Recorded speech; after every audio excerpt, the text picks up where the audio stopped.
kameranya udah kelihatan.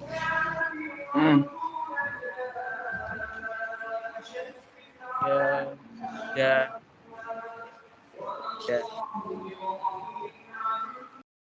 semangat nih. Mau para. Bisa kok putus-putus suaranya ya? Mungkin jaringan. Punya saya apa punya siapa yang putus-putus ya? Keluar berapa? Enggak, Lek, misi, Lek. Suaranya masuk enggak? Ini suaranya masuk. Oh ya. Kok bisa putus-putus ya? Sepertinya mungkin aku tanya ke salah satu panitia lain. Mungkin Musa, gimana suaranya? Putus-putus nggak? Enggak ya? Oh, oke. Sepertinya sudah aman, Mas. Oke. Mungkin karena Mas Fawasnya udah hadir dan para peserta udah hadir. Aku beri tempat kepada Mas. Baik, bismillahirrahmanirrahim. Assalamualaikum warahmatullahi wabarakatuh. Alhamdulillahirabbil alamin wa bihi nasta'in ala umuri dunya waddin.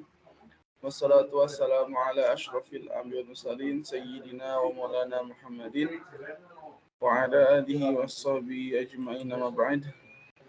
Allahumma shalli wa sallim wa barik ala sayyidina wa maulana Muhammad. Alhamdulillah pada kesempatan yang berbahagia ini saya bisa kembali bertemu dengan teman-teman semua di komunitas literasi ini ya. Nggak asik, nggak literasi nggak asik.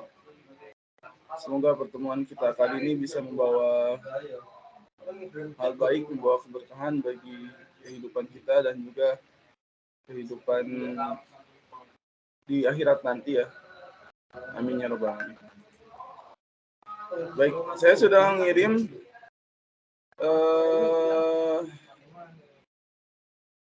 dua link cerpen ke siapa tuh? Ke Fatah ya? Udah dibaca semua belum ya?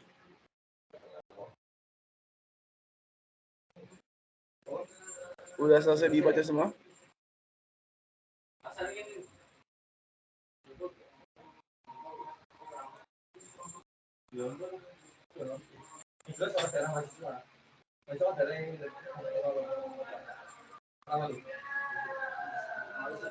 Halo, udah dibaca semua cerpennya?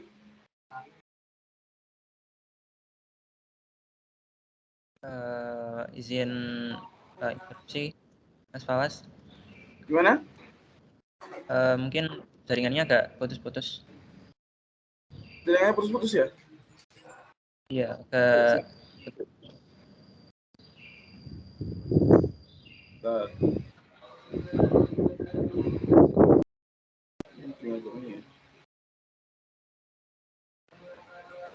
Kalau saya matiin kameranya masih putus-putus nggak? Sepertinya nggak putus-putus, Mas. Coba, kalau sekarang putus-putus nggak? Udah nggak? Udah nggak? Ya. Jadi gara-gara kameranya kelihatannya. Oke, saya matiin dulu aja. Jadi, saya tadi sudah ngirim link ke Fatah. Udah dibaca, udah semua baca belum ya link tersebut? Ada yang udah selesai maksudnya kalau gitu? Ada yang udah selesai baca belum? Ada yang udah selesai baca kah? Dari tulisan itu, dua tulisan tadi.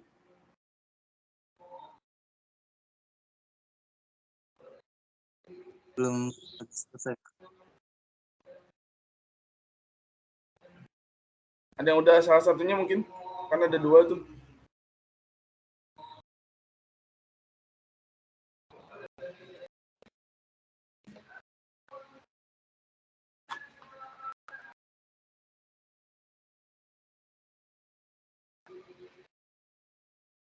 Ada yang udah salah satunya?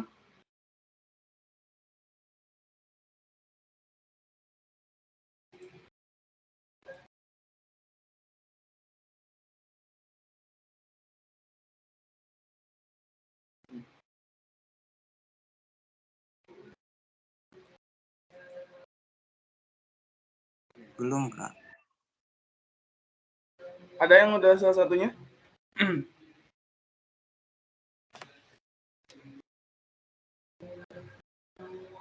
Halo?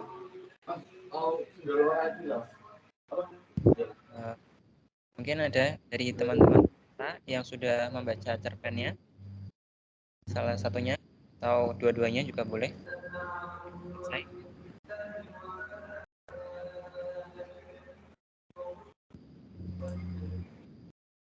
Bisa raise hand mungkin teman-teman peserta.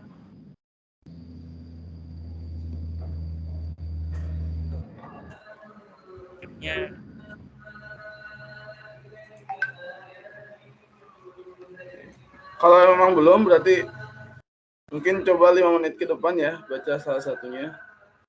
Boleh yang cerpen yang punya saya atau yang punyanya Pak Kunto Wijoyo itu ya. Baik, Mas. Ya, baik. Ya nanti nyambung bahasannya.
Hmm.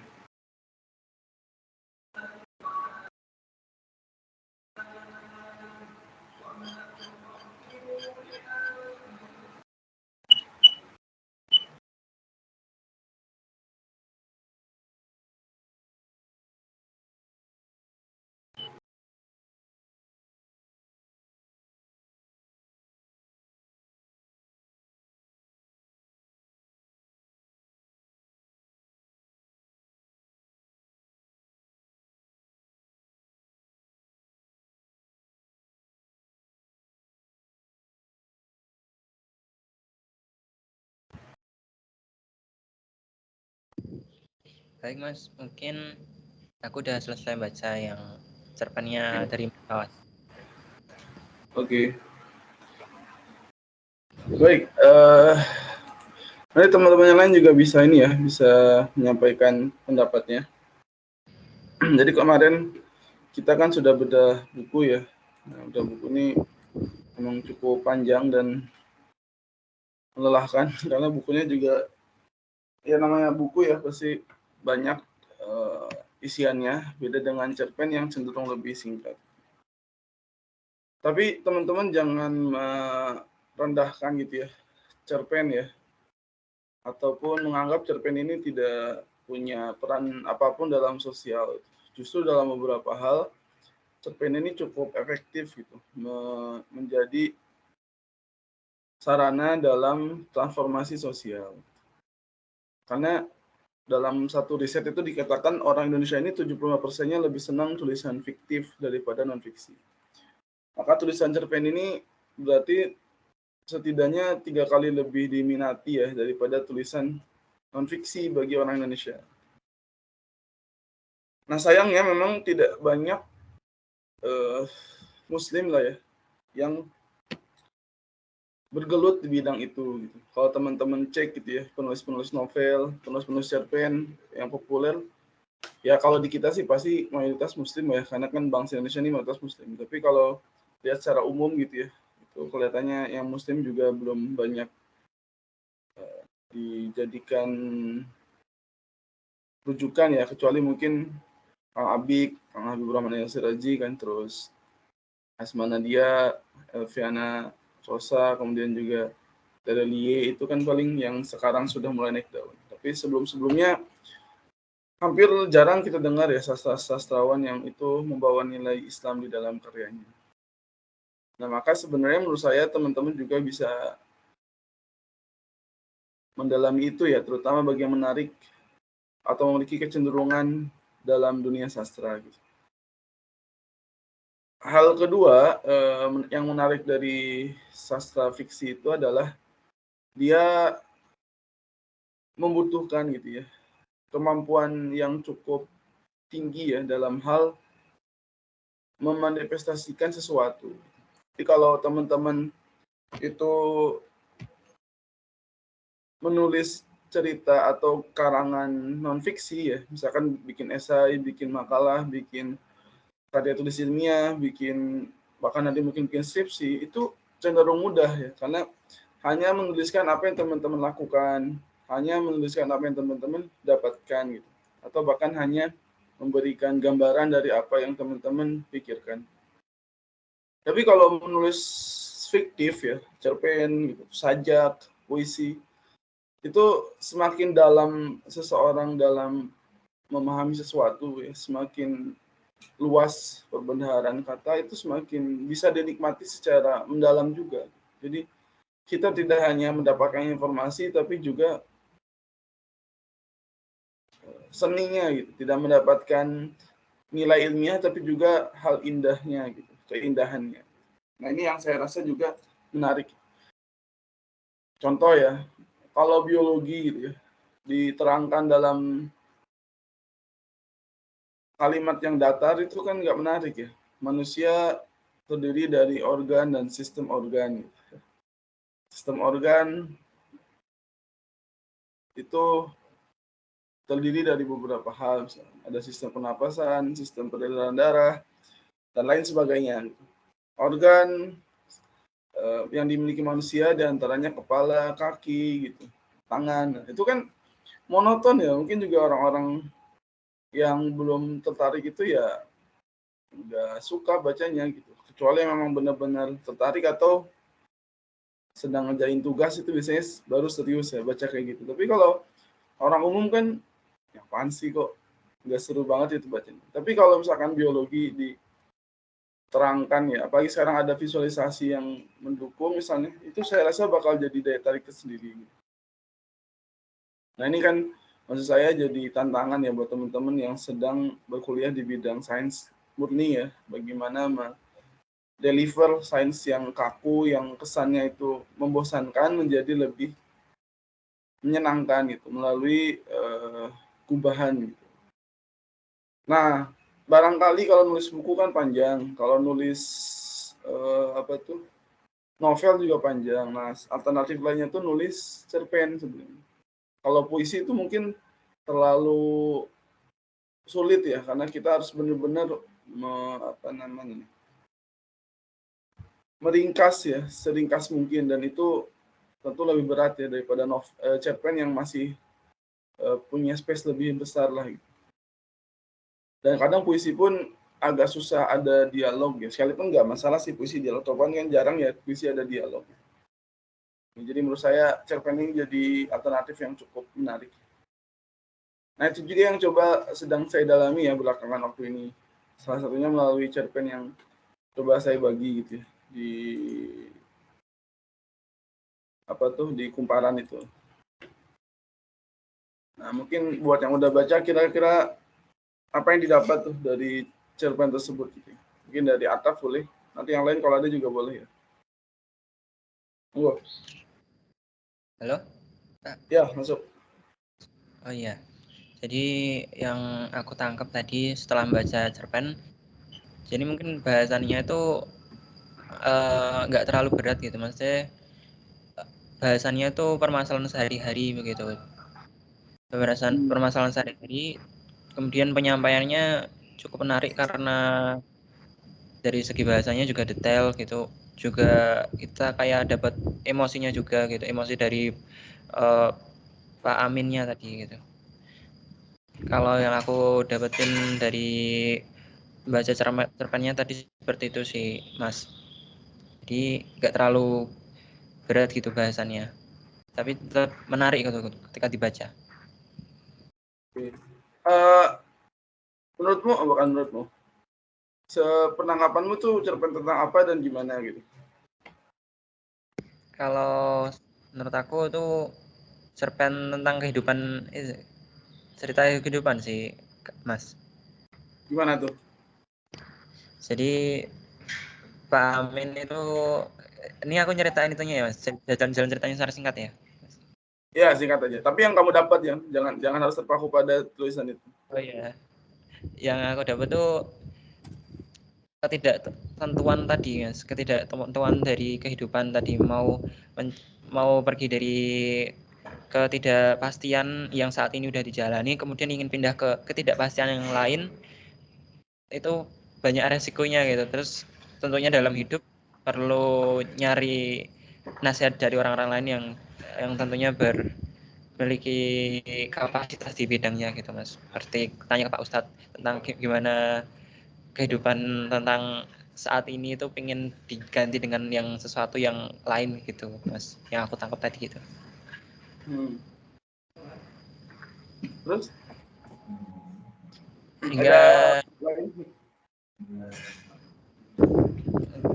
mungkin dari aku itu sih Mas yang aku tangkap. Mungkin ada teman-teman peserta lain yang ingin menyampaikan.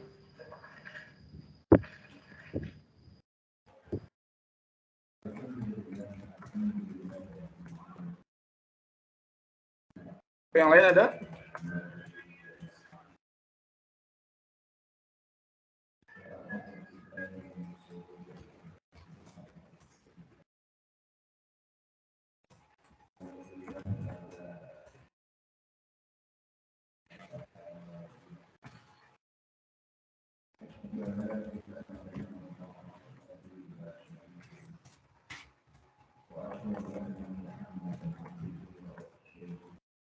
Dipersilahkan mungkin para peserta yang ya baca terus ada Mungkin baca yang satunya mungkin Mas, yang cerpen satunya mungkin. Iya boleh. Pokoknya Ya. 2 cerpen itu monggo salah satunya bisa disampaikan. Sebelum saya lanjutin ya. Ya dipersilahkan banget nih yang udah baca 2 cerpen tadi atau 1 cerpen salah satunya juga boleh banget nyampaikan tentang yang didapat tadi setelah baca cerpennya gitu.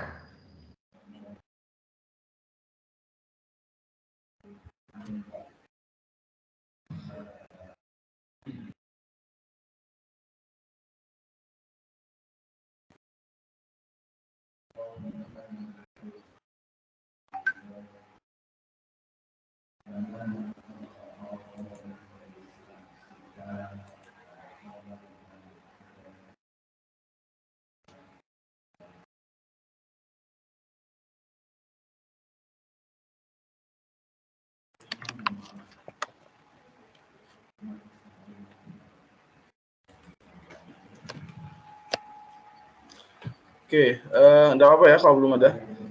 Jadi kita coba bahas dulu berarti yang pertama tadi ya.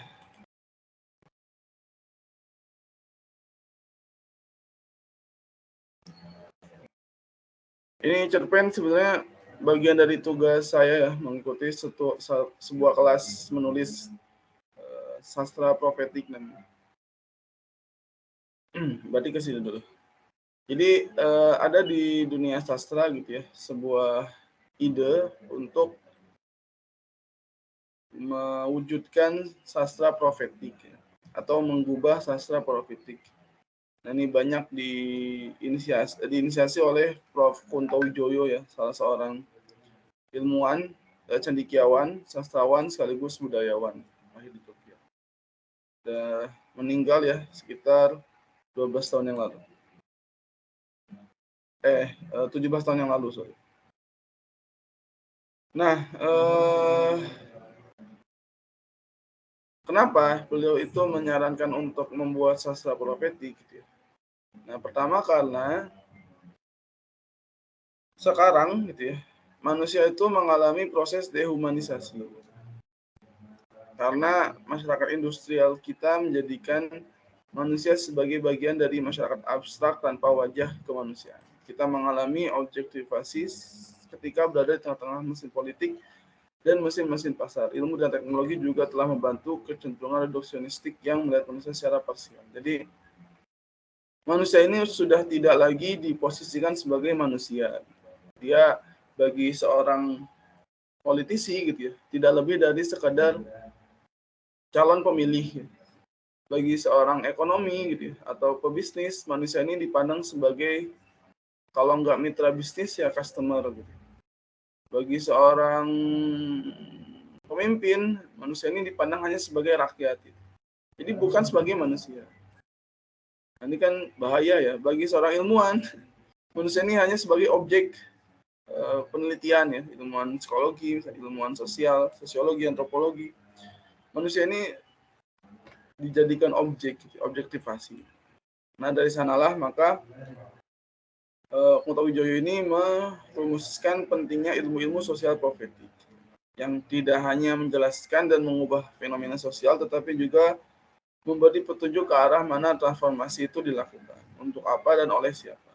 Jadi tadi ya saya bilang ya, sastra itu sebenarnya dia punya peran dalam hal mentransformasi sosial. Setidaknya minimal dia itu menangkap fenomena sosial. Jadi kalau teman-teman nih pengen tahu kondisi pemuda hari ini gitu ya, coba lihat aja dari buku yang lagi populer gitu, salah satunya, atau dari tulisan-tulisan yang lagi digandrungi gitu. Nah, dari sana bisa cukup tergambar ya bagaimana karakter masyarakat yang akan kita ingin ketahui gitu.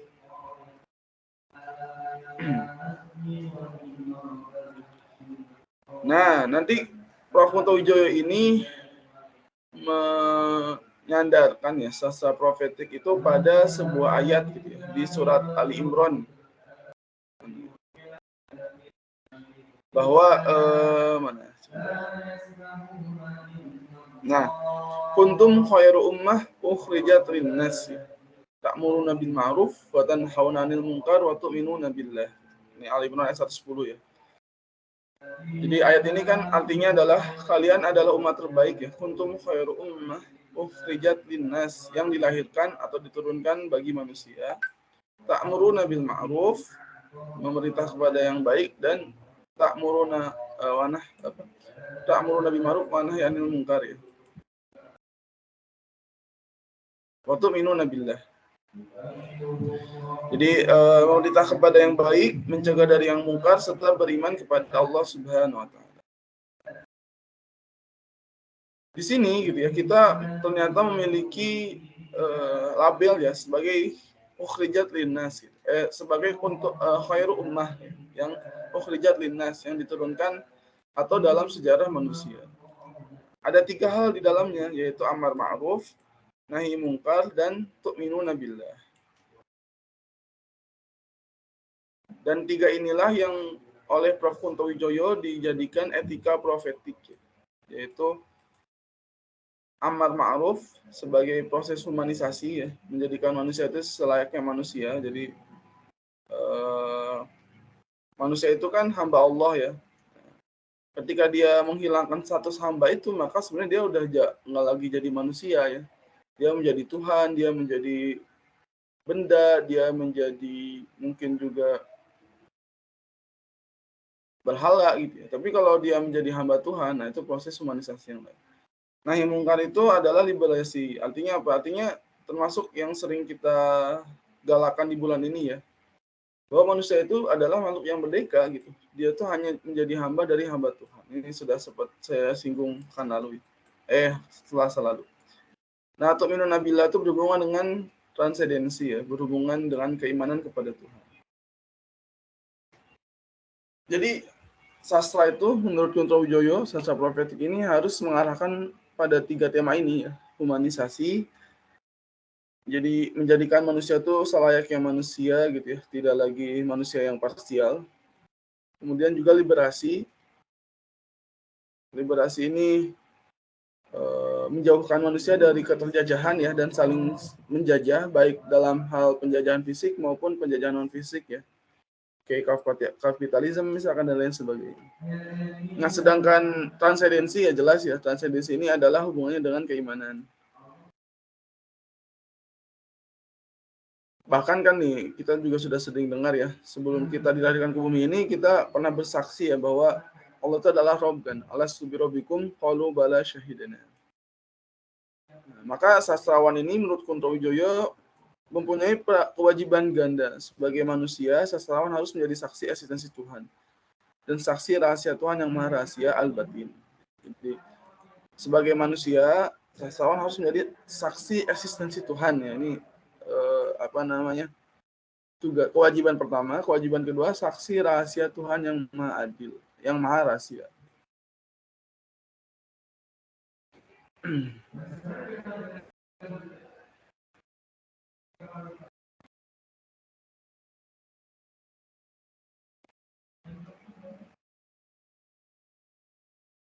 Nah, dari sinilah nanti diharapkan ya etika profetik ini akan mentransformasi sosial lah, mentransformasi masa dari yang tadinya 3 kriteria itu berkonotasi negatif ya, dehumanisasi, adanya kolonialisasi, dan juga kehilangan sisi transendensi ya, di mana manusia ini serba materialistik, itu menjadi manusia sepenuhnya yang juga peduli terhadap sosial dan pastinya dibekali atau didasari oleh keimanan yang kuat. Kita sekarang masuk ke sini ya. Nah, di tulisan ini sebenarnya saya sedang mencoba ya menuliskan sastra dalam pendekatan liberasi. Jadi tema yang diangkat itu tema liberasi. Bahwa manusia ini tidak seharusnya saling menjajah ya. Tapi bukan penjajahan secara fisik saja, tetapi juga penjajahan secara lebih luas ya, baik ekonomi maupun politik. Nah, selanjutnya sastra itu, cerpen terutama, itu selalu identik dengan simbol sebetulnya. Jadi kalau teman-teman mungkin yang sudah baca ya, di sini ada nelayan gitu ya, atau Pak Amin sebagai nelayan, itu sebenarnya hanya simbol gitu ya. Simbol dari sekelompok masyarakat yang tidak memiliki kuasa gitu, terhadap bahkan lingkungan yang ada di sekitarnya gitu. Jadi nelayan ini kan orang yang sangat tergantung dengan lautan. Tapi mereka itu tidak memiliki kemampuan gitu ya. Ini dalam persepsi manusia gitu ya maksudnya. Untuk menjaga lautan itu tetap bersih gitu. Untuk menjaga agar lautan itu ikannya tetap banyak. Selain karena memang kesalahan nelayan sendiri ya, beberapa yang menangkap dengan cara tidak baik ya, dibom. Itu juga karena banyak yang mencemari lautan gitu, dan itu dilakukan oleh para pengusaha ya, para pemegang kekuasaan. Maka nanti arahnya itu adalah bagaimana ternyata kondisi di mana pabrik-pabrik dan juga perusahaan-perusahaan itu punya kuasa untuk membuang limbahnya ke laut, itu pada satu waktu ternyata juga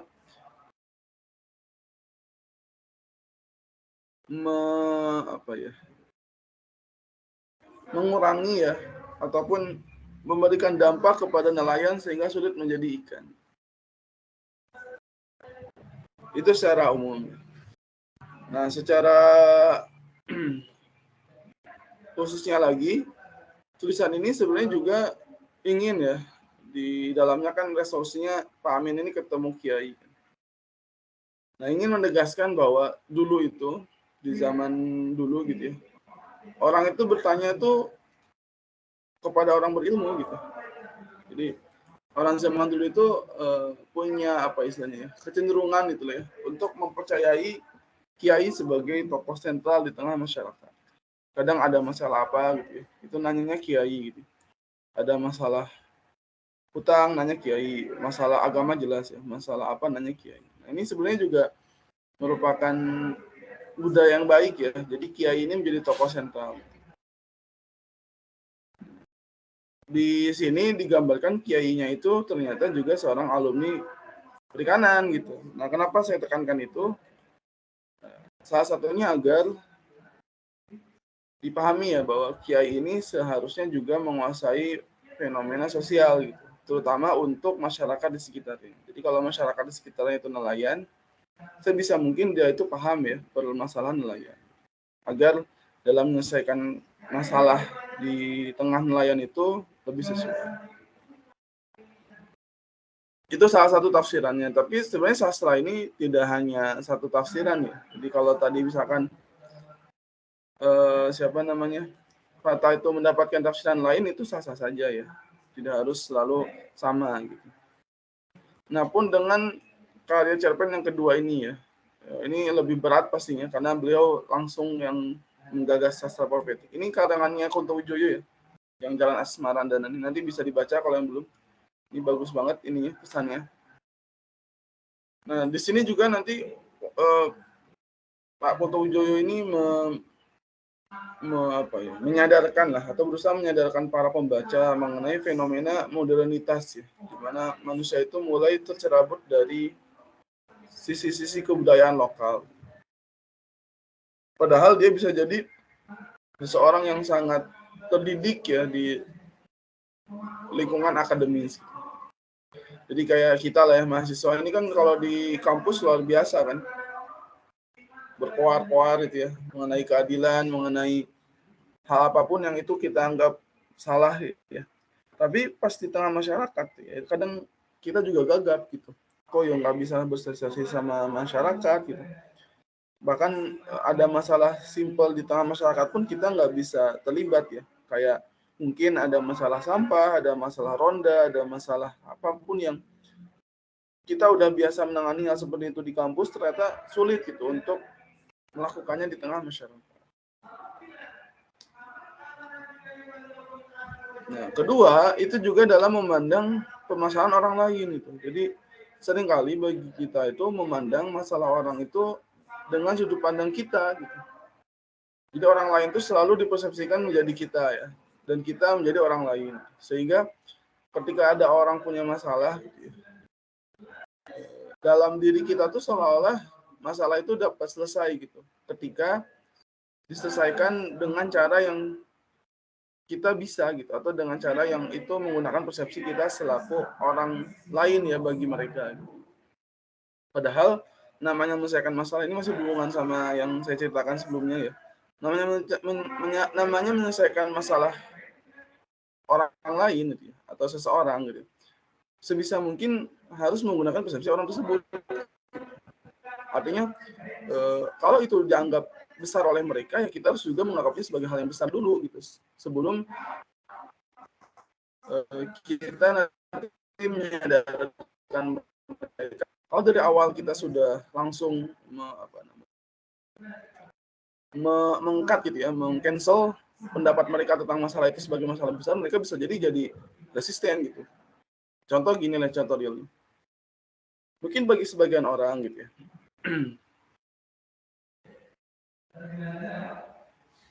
tidak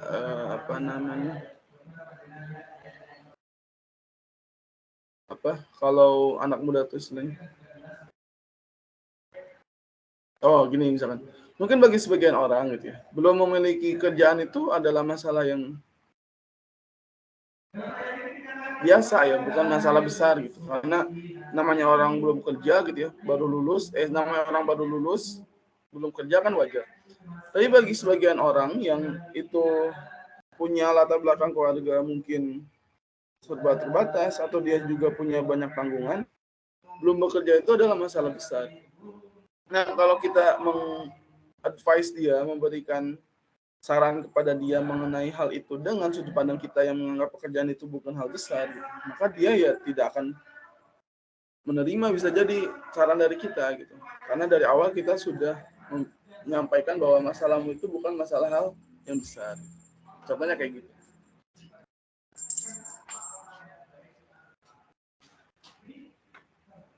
Terlebih memang di tengah masyarakat ini kadang hal-hal itu tidak berjalan secara logis ya. Maksudnya penyelesaian masalahnya kadang tidak bisa hanya mendekatkan sisi logika ya, tapi juga ada sisi emosionalnya.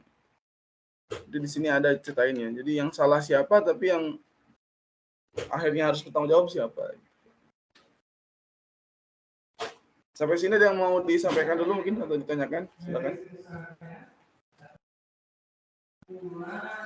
Atau yang mungkin udah baca tadi mau share juga silakan, boleh. Pasti.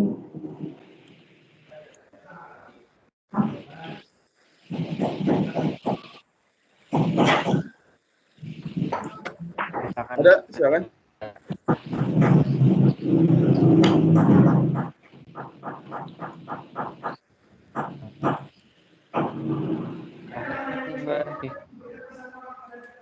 Gimana? Sahabat apa sih pembicaranya? Awas sih, Mas Awas. Awas siapa ya? Mungkin itu. Halo, Mbak Tika.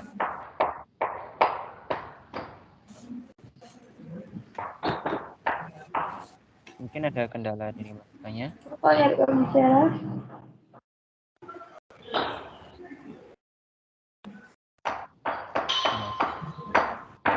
Mungkin ada yang mau disampaikan, silakan.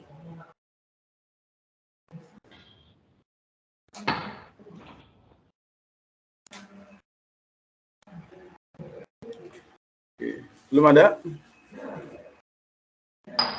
Sepertinya belum ada, Mas. Berarti saya lanjutkan ya.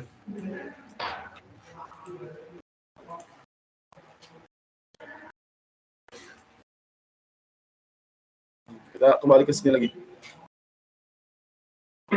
Kalau kita baca secara ini ya, secara detail ya, misalnya mulai dari atas ya. Pahitnya kopi terasa manis bagi penikmatnya. Begitu juga amisnya ikan justru tercium harum bagi nelayan. Bagaimana tidak, semakin banyak barang yang baunya amis itu tertangkap, maka semakin banyak juga uang yang bisa terkumpul. Jadi di dunia ini kadang ada sesuatu yang tidak logis ya. Kopi itu kan rasanya apa coba? Tanpa gula ya pastinya. Itu pahit atau manis? Pahit gitu ya. Teh juga sama ya. Teh itu kalau tanpa gula ya kecut ya, atau ya pahit ya. Pahit ke arah kecut, beda sama kopi kan yang pahitnya ke arah ya pahitnya kopi gitu. Tapi ternyata bagi yang suka kopi gitu, makin pahit itu makin enak gitu ya. Makin makin bisa dinikmati gitu. Padahal bagi kita secara umum, orang umum itu nggak bisa kan merasakan rasa pahit itu untuk dinikmati. Ini kan sebuah ini ya, sisi yang lain dari kehidupan. Teman-teman mungkin dalam sisi lain ya, dimensi lain gitu ya, punya kebiasaan gitu ya, yang itu bagi sebagian orang mungkin berat gitu. Contohnya apa? Misalkan bangun jam 3 pagi gitu. Bangun jam 3 pagi bagi orang yang belum pernah bangun jam 3 pagi atau hanya sekali 2 kali bangun jam 3 pagi itu pasti berat gitu. Dan itu terasa tidak mungkin dan tidak ada nikmat-nikmatnya lah. Orang lagi nikmat-nikmatnya tidur jam 2 jam 3 kok bangun. Ini beda sama orang yang udah terbiasa ya dan memahami keutamaan bangun dari jam segitu. Atau misalkan nih teman-teman yang udah terbiasa sholat gitu, 5 waktu dalam satu hari. Itu kan kita merasakan betul kenikmatan sholat itu kan gitu. Setidaknya untuk menjadi ajang pengingat kita ya akan kemahabesarannya Allah dan betapa kecilnya kita sebagai hamba. Tapi bagi orang yang pernah sholat gitu ya, mereka nggak akan bisa tuh mendapatkan sisi kenikmatan dari sholat, sisi yang itu spesial dari sholat. Jadi hidup ini memang selalu menyimpan sisi seperti itu. Nah sayang, sekalipun seorang nelayan, Amin kini belum bisa mencium harumnya aroma ikan. Bukan karena anosmia atau bahkan terkena COVID, Amin hanya sedang merasa kebingungan karena hasil tangkapannya terus menurun selama beberapa pekan belakangan. Jadi ini dalam cerpen itu ada namanya masalah ya, tapi bahasa lainnya apa ya? Lupa saya. Ya masalah lah ya, ada masalah. Ada istilah yang lebih umumnya tapi saya lupa. Nah, ini masalah pertama ya. Jadi Amin ternyata belum bisa mendapatkan ikan yang bagus ya, karena terus menurun. Amin tidak sendiri, teman-teman sesama nelayan lainnya pun mengalami hal sama. Kita untuk menjadi dan berkehidupan sebagai kawasan ekonomi khusus jelas-jelas menjadi ancaman serius bagi kelimpahan sumber daya hayati perikanan. Apalagi kegiatan reklamasi kan mengubah pantai menjadi tidak lagi alami. Dampaknya terjadi abrasi dan kenaikan air laut di daerah sekitar reklamasi. Mudahnya lihat saja betapa rumah-rumah warga pesisir semakin dekat antara lantai dan atap. Nah, di sini saya ingin coba menyampaikan ya beberapa kondisi yang ada di tengah masyarakat hari ini gitu. Ini sekalipun memang tidak saya sebutkan kotanya di mana gitu ya, dan ini pun cerpen, sebetulnya ada daerah yang sekarang itu sedang disiapkan sebagai kawasan ekonomi khusus. Kalau teman-teman nanti googling itu bakal nemu ya daerah ini. Itu daerah pesisir. Termasuk ini ya, kegiatan reklamasi kan sudah populer juga. Nah, termasuk ini gitu. Kalau teman-teman pernah main ke pesisir ya di Semarang, rumah-rumah warga itu makin hari makin dekat ya lantai dan atapnya gitu. Karena dia harus ditinggikan. Jadi lantai tinggi bangunan yang tadinya mungkin 4 meter ya dari lantai ke atap itu mungkin jadi tinggal 3 meter, tinggal 2 meter karena kalau nggak ditinggikan nanti air masuk ke rumah. Nah ini menunjukkan bahwa sebenarnya sastra itu tidak berarti hanya hayalan ya, dia hanya berupa imajinasi gitu, tanpa riset. Sastra itu justru harus riset. Semakin mendalam riset itu semakin bagus gitu.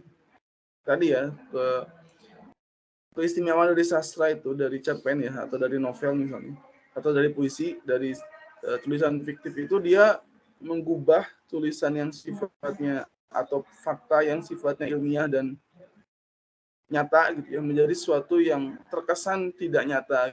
Padahal kalau kita baca kita pun dapat banyak pengetahuan gitu secara tidak langsung. Nah, ini case kedua ya, ini masalah kedua ya.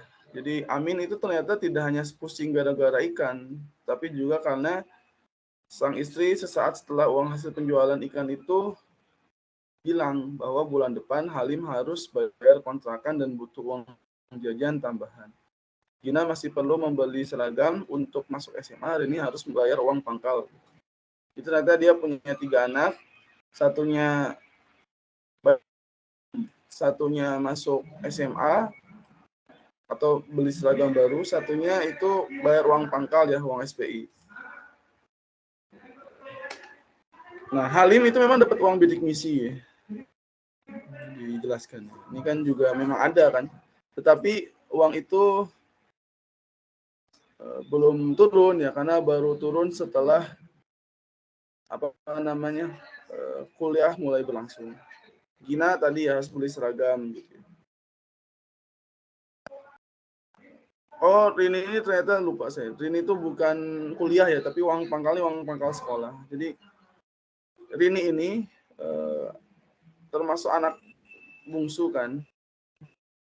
Nah, dia itu digambarkan sebagai siswa yang sudah tidak merasakan adanya subsidi lagi gitu. Jadi pemerintah itu sudah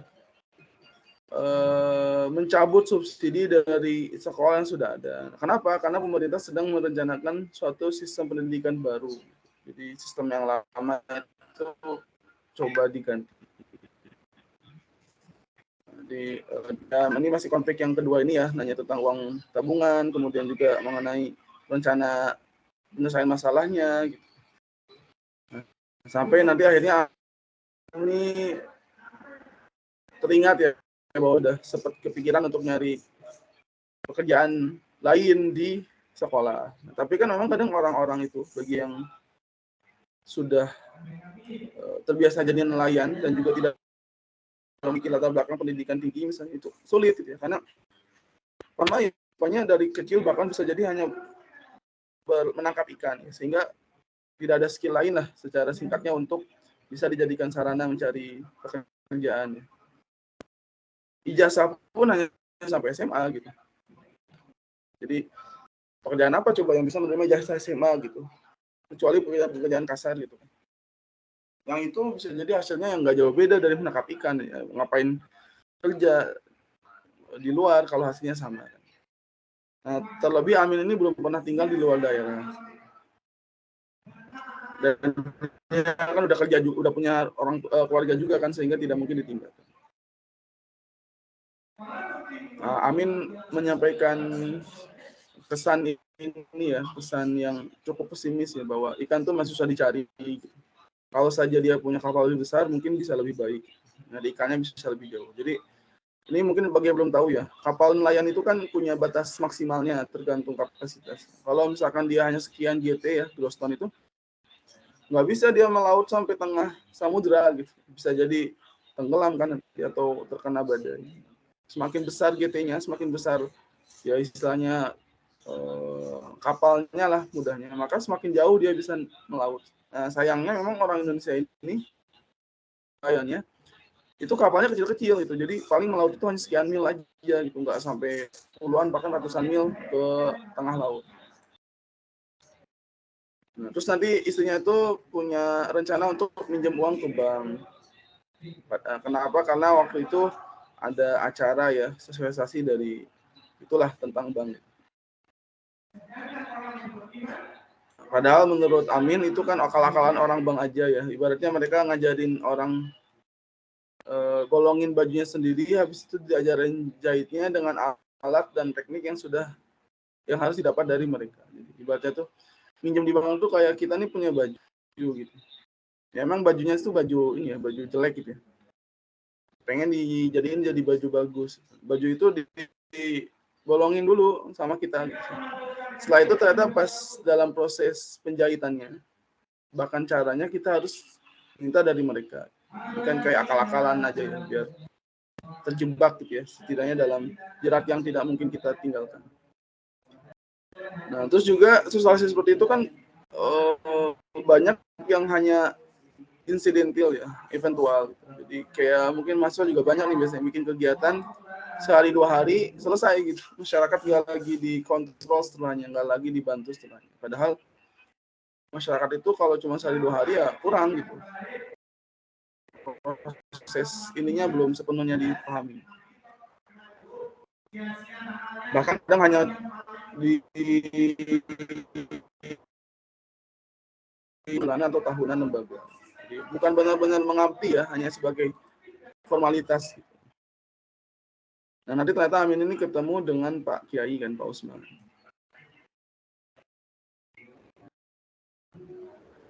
Nah, nanti Pak Usman itu suatu kali pernah mengisi kajian dan bilang, kalau sudah terhimpit, manusia itu selalu berpikir untuk melakukan cara apa saja yang memungkinkan. Jadi kalau teman-teman misalkan jatuh nih dari sebuah jurang gitu ya,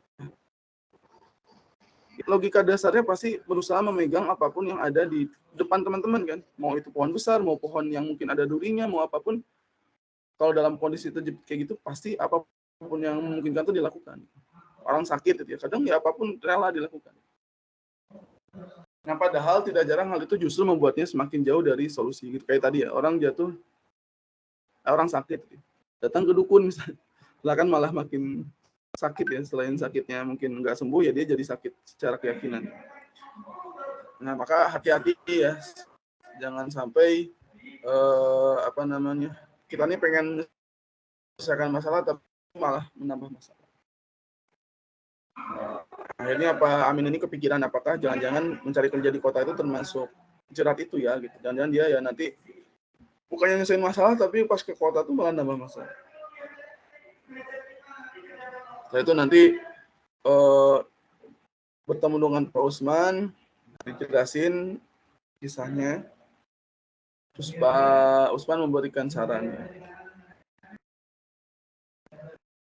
Nah disinilah nanti Pak Usman kan dia ahli nelayan, ahli perikanan kan, memberikan saran yang juga cukup mengena ya, di mana ikan itu kan kalau dijual mentah memang murah harganya, tapi kalau diolah kan jadi lebih mahal ya. Jadi kalau teman-teman jual ikan mentah itu kan paling per kilonya misalkan sekian puluh ribu. Tapi kalau ikan itu udah dijadiin ikan pindang, gitu, udah dimasak, udah diolah lah, bahkan mungkin dijadikan yang lebih tahan lama kan jadi mahal, kayak sarden gitu. Itu ikan sarden tuh kalau masih dalam bentuk mentah kan murah ya, tapi kalau udah jadi sarden dikalingin kan mah. Nah ini sebenarnya juga kelemahan orang Indonesia ya, bukan Indonesia lah, beberapa kalangan di Indonesia itu masih menjual sesuatu itu dalam bahan mentah, tidak menjualnya dalam bentuk olahan. Nah akhirnya dari sana Amin tuh cukup tersadarkan, karena nanti di sini Pak Usman tuh bilang ya, kalau saat ini kamu susah nyari ikan karena lautnya mulai rusak, di luar sana juga sama. Jadi jangan dikira di luar selain lautan itu orang tuh mudah nyari kerja, sama aja. Karena ya tadi kerusakannya itu sudah sangat meluas ya, tidak hanya dari alam tapi juga dari sosialnya. Malah karena dia nggak punya kemampuan selain nelayan ya, selain melaut, selain nangkap ikan, bisa jadi di luar itu dia ngiranya lagi nangkap ikan kerapu ya. Padahal aslinya ikan buntal. Ikan buntal ini ikan beracun ya, kalau dimakan bisa atau kena kalau dimakan bisa bikin keracunan bahkan meninggal. Karena nggak tahu ngiranya itu ikan kerapu, ternyata ikan buntal itu. Karena nggak tahu ngiranya itu menyelamatkan malah menyengsarakan kan gitu. Karena nggak tahu ngiranya itu emas, ternyata ternyata sampah gitu ya. Ngiranya berharga, ternyata itu tidak berharga sama sekali. Nah, ini kan berbahaya kalau tidak didasari. Jadi maksudnya Pak Usman itu tidak melarang sepenuhnya sebenarnya, tapi bagaimana agar Pak Amin ini kalaupun mau pergi ke kota nyari kerja harus tahu dulu apa yang mau dilakukan dan benar-benar memahami lah nanti kerjanya itu seperti apa. Jangan sampai malah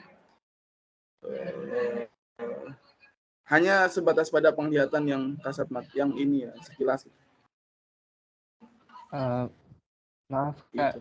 maaf Mas. Ya udah selesai juga nih jawabannya. Jadi itu mungkin materinya. Nanti kalau ada yang mau didiskusikan atau disampaikan boleh disampaikan ya.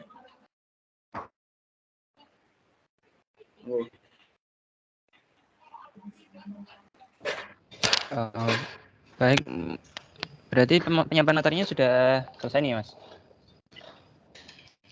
Ya sudah selesai alhamdulillah. Oke, udah habis juga kan ya?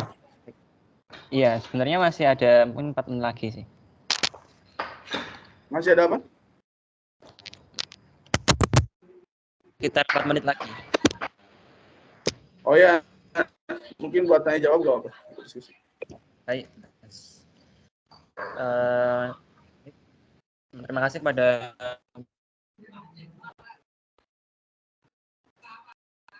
ya atas ini juga akan masuk ke sesi selanjutnya.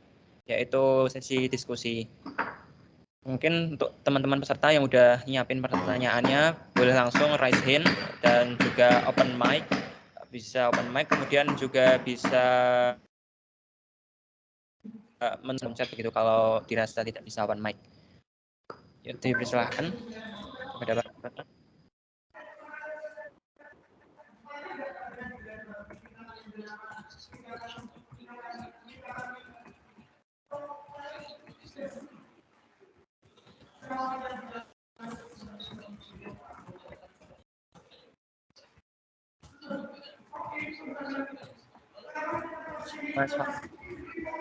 Mas, pertanyaannya atau langsung dijawab, Mas?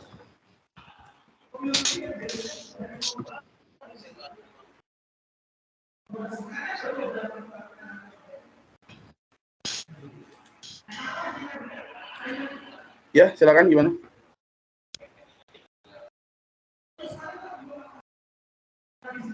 Mungkin sudah ada dari saudara kita, bisa langsung saja ditanyakan.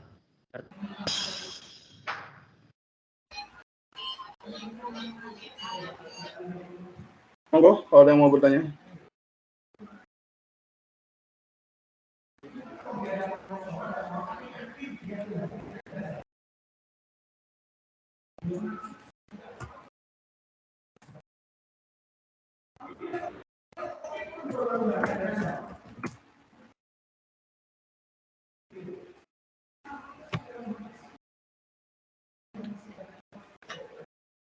Halo? Soalnya masuk. Ya, sudah. Mungkin tadi sudah ada yang raise hand, cuma mungkin ada tadi Musa mungkin agak udah sedikit. Mungkin dari aku ada pertanyaan. Kalau memang susah, bisa lewat chat yang mungkin dibacakan. Mungkin sambil nunggu pertanyaan dari teman-teman lainnya, Mas, aku mau tanya, Mas. Boleh ya, Mas? Boleh. Jadi kalau menulis cerpen gitu ya, Mas, terkadang itu kosakata yang dipakai terus penyusunan kata kayak terasa hambar gitu. Jadi kalau melihat berdasarkan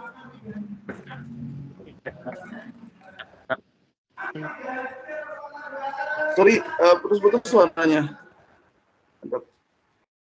oh iya, mungkin aku tulis saja mungkin. Tapi ini saya nggak bisa lihat kolom chatnya, kenapa ya? Hanya untuk member katanya.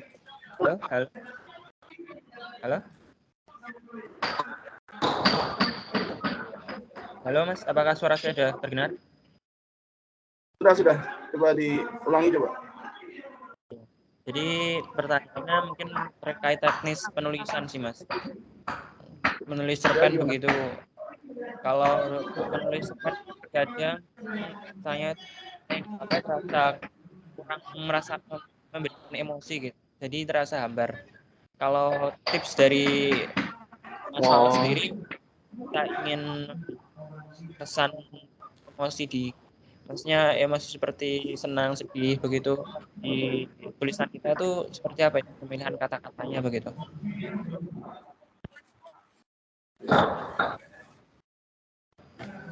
Siap.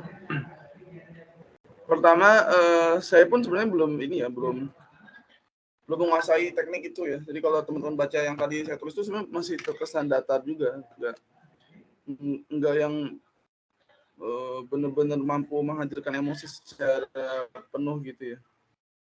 Nanti teman-teman bisa coba bandingkan sama cerpen-cerpen yang lain yang sudah populer ya, kayak dari Konto Wijoyo atau dari mungkin yang terkenal sekarang tuh kayak Mas Putut ya gitu.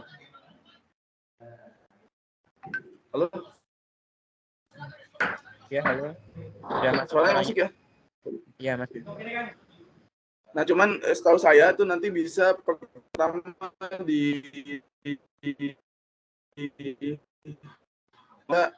dengan banyak membaca tulisan yang juga menurut kita itu bisa mengubah tadi ya, bisa menggugah perasaan. Jadi coba lihat aja gitu, coba baca aja beberapa tulisan yang itu punya nilai kuat dalam segi tadi ya, emosinya. Gitu.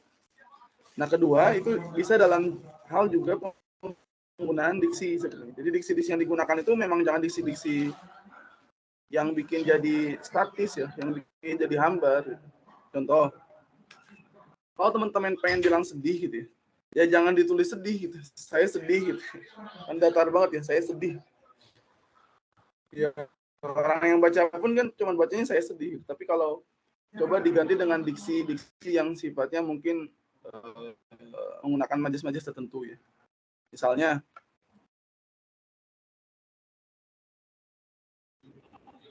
apa jadinya langit tanpa matahari? Selain gelap, ia mungkin tidak menarik hati gitu. Apa jadinya langit tanpa awan? Selain hitam, ia mungkin kelabu. Seperti itu juga perasaan Andi beberapa waktu lalu. Nah, misalnya kayak gitu. Jadi perasaan sedih itu dikiaskan dengan hal-hal yang lain. Itu kan pakai pendekatan analogi kan. Jadi gimana coba bumi tanpa matahari kan gelap ya. Gimana coba langit tanpa awan itu. Maksudnya berarti kan kalau berhubungan sama premis pertama udah nggak ada matahari, nggak ada awan, gitu. Gelap, kelabu. Gitu. Misal kayak gitu contohnya. Tapi itu tadi ya, mungkin kayak gitu tuh nggak bisa sekali jadi ya. Jadi teman-teman dalam proses penulisan itu memang harus bersabar. Itu mungkin di tahap pertama ditulis aja dulu secara umum yang bisa kita tulis ya. Contoh tadi, gitu. Kalau memang itu menceritakan tentang bahagia, tulis aja dulu gitu. Saya bahagia gitu. Tapi nanti di tahap kedua gitu ya, sebelum dipublish itu diganti gitu dengan tadi ya pendekatan yang lebih variatif ya dari segi diksinya. Nah ketiga itu bisa ini juga dikasih narasi-narasi gitu. Kalau di film itu kan ada penggunaan suara kan. Kan kalau kita nonton film itu kenapa dramatis, kadang kan suaranya juga berpengaruh besar kan. Kalau lagi horor kan nadanya nada horor kan. Kalau lagi bahagia ya nadanya nada bahagia. Sama sebenarnya di cerpen juga bisa kayak gitu. Jadi menuju scene bahagia itu bisa dikasih narasi-narasi yang seolah-olah itu membahagiakan.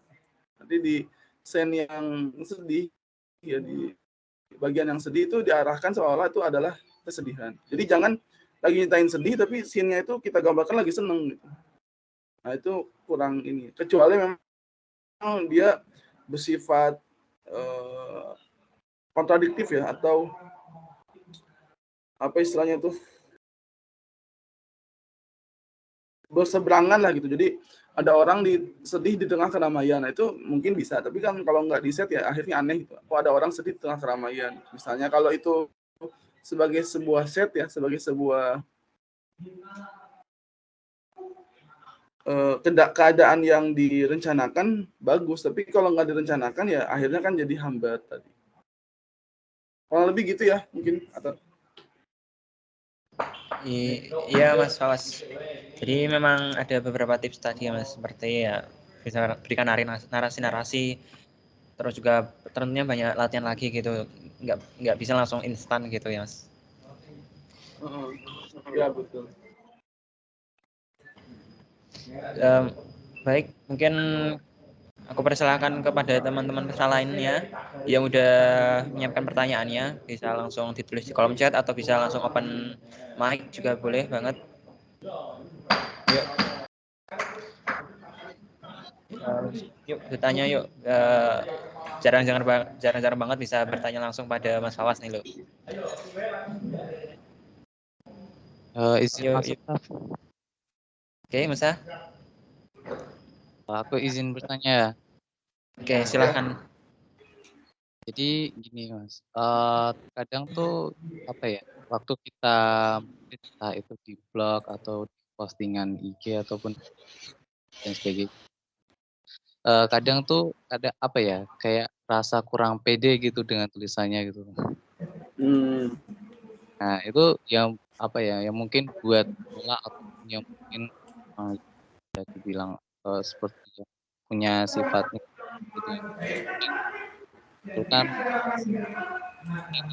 kalau mungkin dirasa mungkin apa ya, kayak sekilas kayak biasa aja gitu mungkin, tapi tetap bisa buat lebih percaya diri.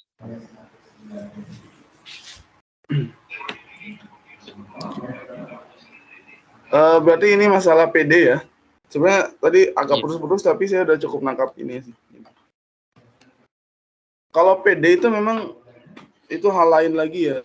Kadang orang yang tulisannya bagus pun kalau udah nggak pede ya nggak dibagikan juga tulisannya atau dia juga nggak merasa pede kan. Jadi pede itu lebih kepada persoalan personal menurut saya, persoalan internal sorry. Nah, gimana cara mengatasinya? Pertama kita perlu coba menempatkan ya tulisan itu sebagai sebuah karya gitu, bukan sebagai sebuah kebanggaan, bukan juga sebagai sebuah ciri ya dari diri kita. Maksudnya gini, dia itu karya gitu, dia itu hasil apa namanya tulisan ya, dia itu hasil gubahan kita gitu.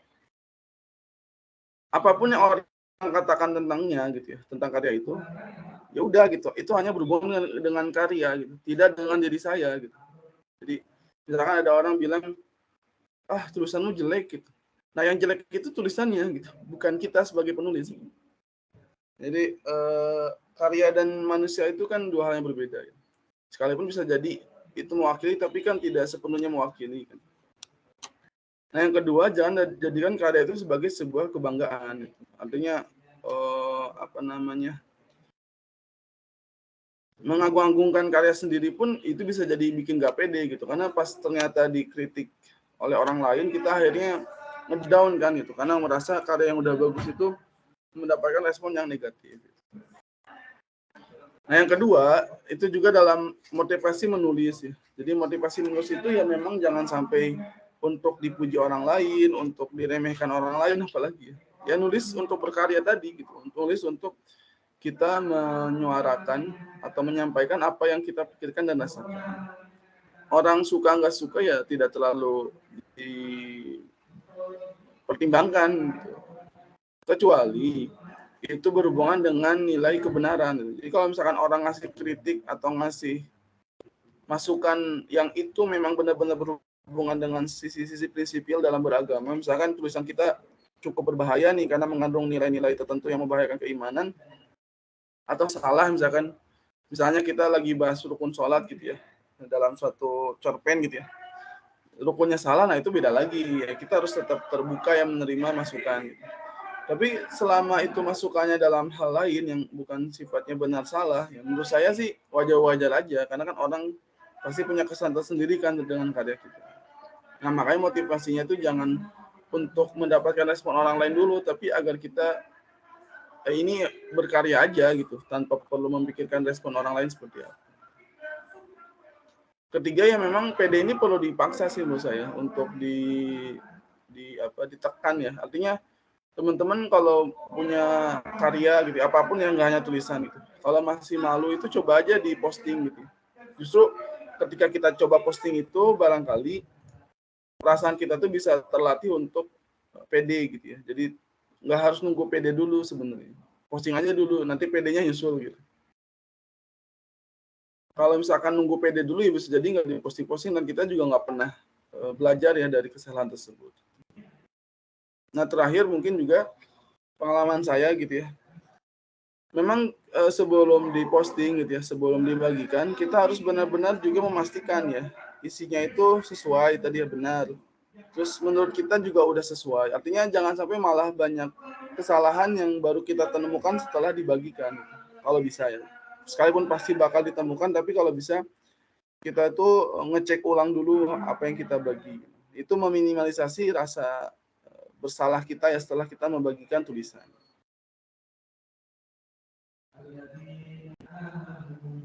kurang lebih gitu sih. Siapa namanya tadi, Musa ya. Jadi bisa dipaksa dulu aja gitu, dibagi ya. Nanti selebihnya ya latihan namanya. Pertama kali nyebar itu pasti punya perasaan tidak pede, tapi selebihnya nanti ya bakal pede-pede aja insya Allah.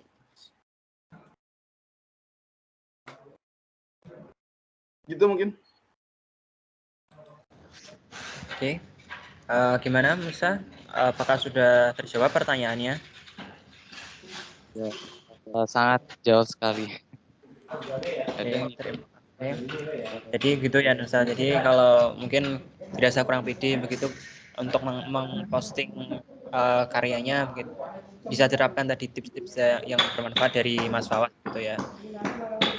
Oke, mungkin yuk ditunggu lagi pertanyaan dari teman-teman lainnya. Masih banget ditunggu nih. Mungkin kita tunggu 2 menit ya. Kita tunggu 2 menit. Mungkin ada teman-teman yang bertanya gitu. Bisa langsung raise hand, bisa open mic, atau juga bisa ditulis di kolom chat ya.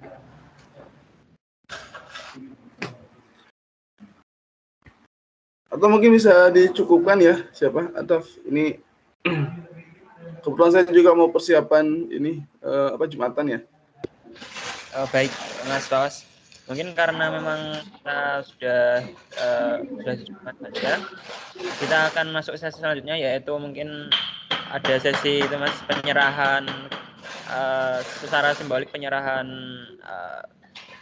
sertifikat untuk kenang-kenangan untuk Mas Fawaz. Mungkin teman-teman dari operator bisa share screen, dibantu share screen untuk sesi dokumentasi penyerahan sertifikat.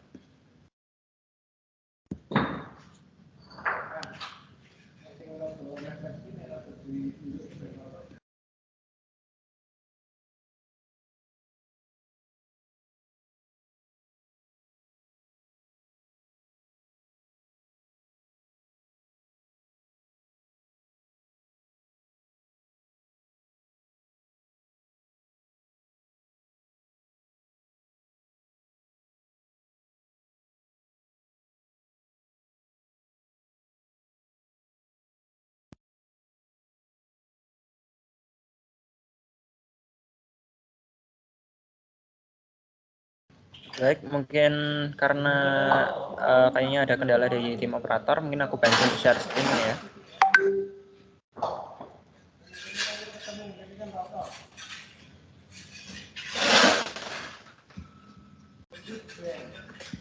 Oke, mungkin kita bisa foto bukti penyerahan sertifikat. Mungkin bisa berpose dari teman-teman sekalian yang bisa on cam juga kalau ingin foto bareng Mas Fawaz gitu. Oke, aku hitung mundur aja ya. 3, 2, 1. Oke, mungkin ganti. Mungkin ini udah tampil ya layar aku. Maaf, izin konfirmasi dulu. Sudah. Oke, mungkin satu kali lagi foto. 3, 2, 1. Oke, terima kasih Mas Fawaz.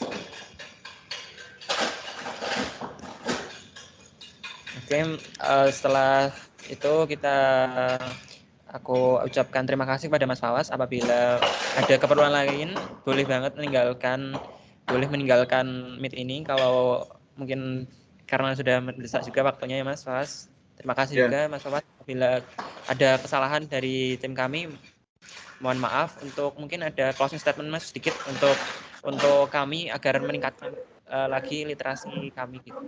Mas. Baik, saya sangat terbuka ya bagi teman-teman yang mau belajar lebih jauh. Saya juga kemarin sebenarnya buka kelas menulis untuk artifis rohis ya. Nggak tahu teman-teman udah dapat infonya atau belum ya. Nanti kalau yang belum coba saya share ke Fatah ya lewat WA. Hari ini kebetulan pendaftaran terakhirnya, nanti di sana insya Allah akan coba lebih dibahas mengenai teknik kepenulisan dan praktiknya.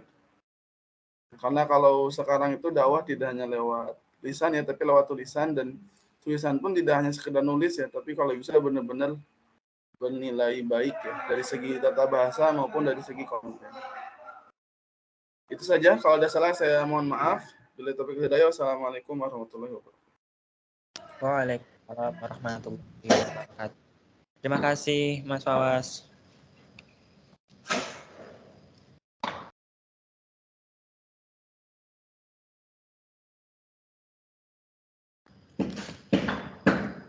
Baik, terima kasih. Kita akan masuk ke sesi selanjutnya, yaitu sesi dokumentasi para peserta. Mungkin dari para peserta yang mau foto bareng boleh banget on cam. Kita tunggu 2 menit lah ya. Dipersilahkan.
Masih off mic, Taf.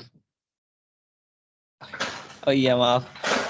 Mungkin aku hitung mundur untuk foto dokumentasinya. 3, 2, 1. Mungkin ganti gaya 3 ya, karena kita sekarang ada di hari ketiga. Oke, aku hitung mundur. Kayaknya agak nge-lag jaringan gua. Oke, aku hitung mundur. 3, 2, 1. Oke, terima kasih. Mungkin kita akan masuk ke sesi selanjutnya, yaitu sesi penutup. Kita alhamdulillah kita telah melakukan berbagai macam sesi. Kita sudah masuk ke berbagai macam sesi. Sudah masuk beragam sesi dari pemaparan materi dan juga sudah masuk ke sesi diskusi juga kita sudah masuk. Aku selaku Master of Ceremony ingin menyampaikan rasa terima kasihnya kepada para peserta yang udah hadir di kegiatan kontras pada pagi hari ini, dan juga aku mewakili panitia yang bertugas mohon maaf apabila ada kesalahan dalam acara ini, baik tutur kata kami ataupun perbuatan dari kami yang kurang berkenan di hati para peserta sekalian. Demikian, mungkin tetap stay tune di grup kontras. Apabila ada informasi lebih lanjut nanti akan diberikan informasi di grup tersebut. Mari kita baca doa kafaratul majelis bersama sebagai doa penutup majelis. Subhanakallahumma wa bihamdika asyhadu an la ilaha illa anta astaghfiruka wa atubu ilaik, dan membaca istighfar sebanyak-banyaknya. Astaghfirullahalazim, astaghfirullahalazim, astaghfirullahalazim. Demikian akhir dari pertemuan kita pada pagi hari ini. Saya Taf Rizky, saya pamit undur diri. Wassalamualaikum warahmatullahi wabarakatuh.